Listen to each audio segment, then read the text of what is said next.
नमस्कार, आप देख रहे हैं सी न्यूज भारत में गौरी वर्मा। खबर भंडारा से है, जहां जिले में लखनी तहसील अंतर्गत आने वाले नेशनल हाईवे नंबर 53 पर 2008 से 2009 को सरकार ने जमीन का अधिग्रहण किया था, जिसमें कुछ लोगों की खेती की जमीन, प्लांट्स और मकान इन्होंने अधिग्रहित किए हैं। राजा भोज की 256 जमीन का अधिग्रहण किया गया था।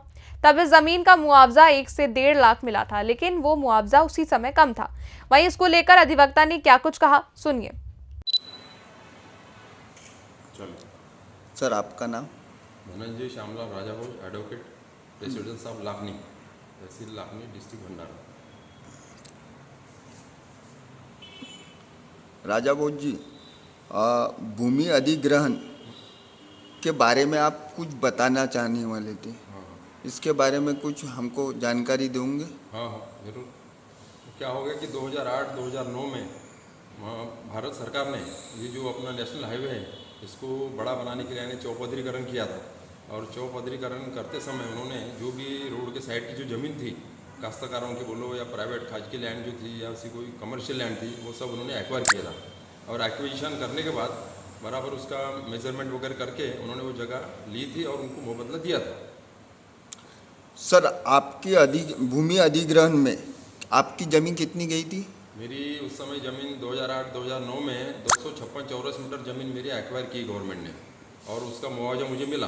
अच्छा, इस ज़मीन के साथ साथ मेरा मकान भी था वहाँ पर हाईवे पर, तो नेशनल हाईवे पर का मेरा मकान भी गया, यानी स्ट्रक्चर करके उसमें एंट्री पे आई। अवार्ड जो कॉपी है उसमें स्ट्रक्चर दिखाया है और उसका स्ट्रक्चर का भी पेमेंट मुझे मिला है। करीब 70,000 रुपये वो मिला है और 80-90 हज़ार रुपये करीब ज़मीन का मिला है। इस तरह से मकान के साथ में मेरा 256 चौरस मीटर जगह गवर्नमेंट ने एक्वायर की थी। हाँ, अब इसमें बात, हाँ ठीक है, तो इसमें दूसरी बात ये हुई कि जिस ज़मीन में से जो नंबर में से मेरी जगह गई थी, यानी हमारी माताजी के नाम से कुछ जगह थी, 21 आर ज़मीन वहाँ पर थी बची हुई। हमारा बंटवारा होने के बाद में हम लोगों का 4 भाइयों का आपसी बंटवारा हमारे पिताजी ने कर दिया था, और उसके बाद में कुछ ज़मीन जो बची थी 21 आर, वो ज़मीन हमारे मम्मी के नाम पर थी। उसके बाद में क्या हो गया कि जो ज़मीन एक्वायर हुई तो वो ज़मीन जो है हमारी वहाँ से गई, यानी हमारी मम्मी की ज़मीन में से गई है, और उसमें सभी की हमारे भाई लोगों की भी ज़मीन गई है, और वैसा अवार्ड में नाम आए हुए हैं।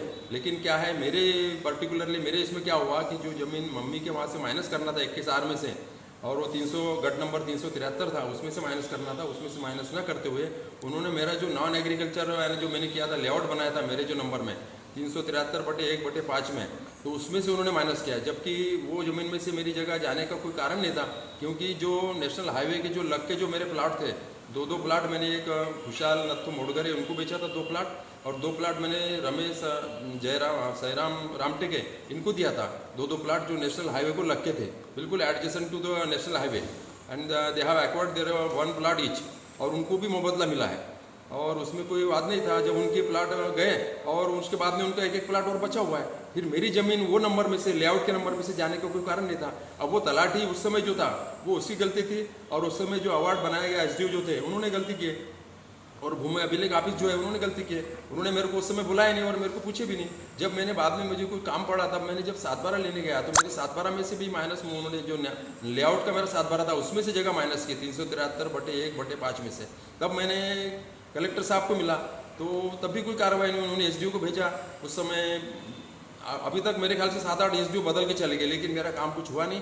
और मैं कम से कम 100-200 बार तहसील ऑफिस, कलेक्टर ऑफिस, पटवारी ऑफिस और एसडीओ ऑफिस जा के थक गया। कई महिलाएं एसडीओ आई, अब उन लोगों तो बराबर ध्यान देती नहीं। यहाँ पर मैं उसके बाद में अचानक 2017 में मेरी दिवसे साहब से मुलाकात हुई थी। उन्होंने उस समय एसडीओ थे साकोली में, एक मैडम थी, उनका नाम था मोरे, उनको तुरंत बुलाया था उन्होंने 5 बजे, और यहाँ वो मैडम 6:30 बजे पहुंची, और फिर 7-7:30 बजे तक उन्होंने उसमें आदेश पारित किया। और ये कहा मेरे कागज देखने के बाद, बोले ये तो 2 मिनट का काम है। बोले आपने कैसे किया? बोले इनकी जगह में यहाँ से गई नहीं है, बोले जो नंबर से गई है इधर से 373 में से, उसमें माइनस कर रहे हो, बोले 2 मिनट का काम है, कल जाकर तुम कर लो बोले। और फाइल लेके वो वापस मैडम गई 7 बजे वहाँ से भंडारा से, दिवसे साहब ने किया था ऑर्डर। लेकिन बाद में मैं फिर गया तो जो बाबू था उसने फाइल, ऐसा मालूम पड़ा वो मैडम के ट्रांसफ़र हो गई, तब भी उन्होंने वो मैडम के सामने वो फाइल रखी नहीं, या जानबूझ के नहीं रखा, क्या करा मालूम नहीं। अब हो सकता है उसके बाद ही was demanding that time money, लेकिन मैंने बोला मेरा खुद का पर्सनल काम है, and moreover I am advocate, even though you are unnecessarily harassing me, तो वो कोई मानने को खाली नहीं है। और इमीडिएट उस समय दिवसे साहब की भी ट्रांसफर होगी। उसके बाद में मैंने कदम साहब आए, उनको भी बताया, और उसके बाद में अभी मैंने जो कुंभेजकर साहब है इनको दिया।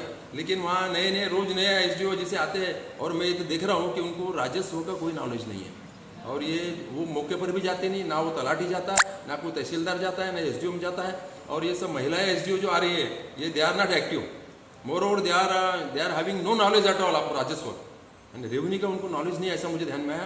कुंभेजकर साहब ने उनको बड़े अच्छे से उनको समझाया, मुझे भी बताया कि बोले ठीक है, बोले आपका काम हो जाएगा। मैंने बताया my father was freedom fighter and moreover I am advocate even though you are harassing me unnecessarily wasting my time and money.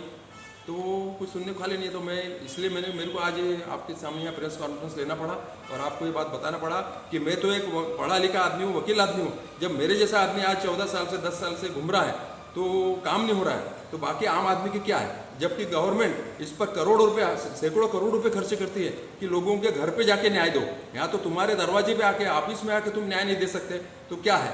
ये देश की शोकांतिका है। और जब से मैं देख रहा हूँ कि 2013-14 से जब से ये सरकार आई है, लोगों को बहुत हरासमेंट हो रही है और बहुत लूटमार मची हुई है। इसलिए इसमें मैं चाहता हूँ कि भाई इसका तुरंत के तुरंत हल निकलना चाहिए और मुझे न्याय मिलना चाहिए। और मुझे नहीं तो ऐसे कई लोग हैं जो एक्विजिशन की, उनकी भी केसेस और पेंडिंग है, उनको भी न्याय मिलना चाहिए। ऐसी मैं उम्मीद करता हूँ और आज के इस कॉन्फ्रेंस से मैं उम्मीद करता हूँ कि मुझे न्याय मिलेगा। भंडारा से सी न्यूज संवाददाता निश्चल येनोरकर की रिपोर्ट। गौरतलब है कि जहां एक तरफ सरकार जनता को दरवाजे पर जाकर न्याय देने की बात करती है, तो वहीं अधिकारियों की कार्यशैली सरकार की नीतियों पर पलीता लगाती नजर आती है। फिलहाल के लिए इस रिपोर्ट में बस इतना ही। देश और दुनिया की तमाम खबरों के लिए आप देखते रहिए सी न्यूज भारत।